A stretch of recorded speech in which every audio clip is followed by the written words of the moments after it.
What's the creepiest thing you have ever heard a child say? My 3-year-old daughter stood next to her newborn brother and looked at him for a while. Then turned and looked at me and said, "Daddy, it's a monster.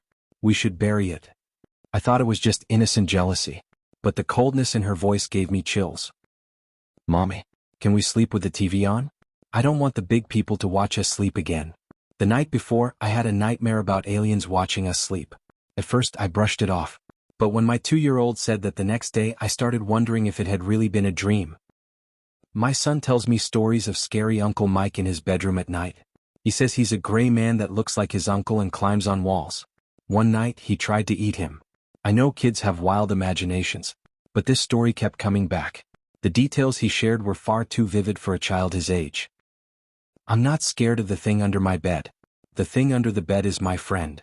When I asked for more details, it turned out the thing under his bed was our border collie, who sometimes napped there.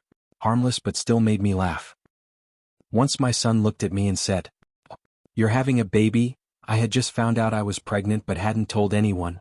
I asked him why he said that, and he shrugged. "Just a feeling." Less than a week later, I miscarried and my son randomly said, "Oh, no more baby?" We had never discussed the pregnancy with him, making the whole thing eerily strange. My half-brother has a very particular name. His father had an older brother who died at a young age with the same name. When my brother was 3 or 4, he looked straight into his dad's eyes and said, "Daddy, do you remember when I was older than you and we played together?" Then I fell asleep and now I'm younger. It was as if he remembered a past life. When I was around 20, I often visited my friend Stephanie. One day her little sister Katie asked me to play with her. When I said I was busy, she said, "She's just going to stare at you until you play with us." Steph and I were like, "What? Who?" Katie walked away, but we couldn't shake the feeling that someone else was watching. My little cousin told me he's been playing with an imaginary friend named Mr. Wisp, who likes to watch people sleep. Imaginary friends are usually harmless, but the way he described Mr. Wisp always left me unnerved. Something about the idea of being watched while sleeping. When my niece was about 3, she told her mum that she liked her better than her other mummy, because her other mummy was mean. She said that one day she held my head under the water for too long. We don't know where she got that story from. No one had ever mentioned anything like it to her. Yet she was so convinced that it happened in another life. At the time, I was a single mom with 1 kid. We had just moved into this surprisingly cheap rental house. The third night there, my 4-year-old daughter tells me her sister was very mad at us. Again, she was an only child at that point. 2 nights later, she comes running into my bedroom crying because her sister was giggling in a really scary way. I let her sleep with me.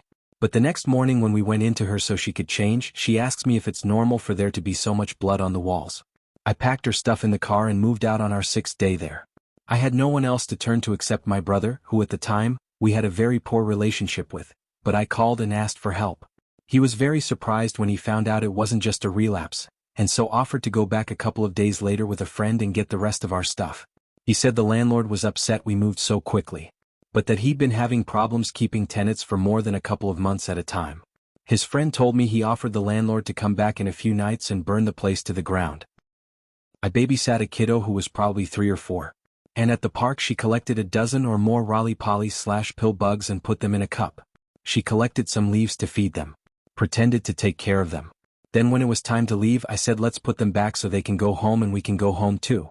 And she turns and goes, "Nope, we need to kill them." And immediately dumps and starts stomping all of them. Most were dead before I could try to stop her. Totally out of character for her. Never quite looked at her the same after that.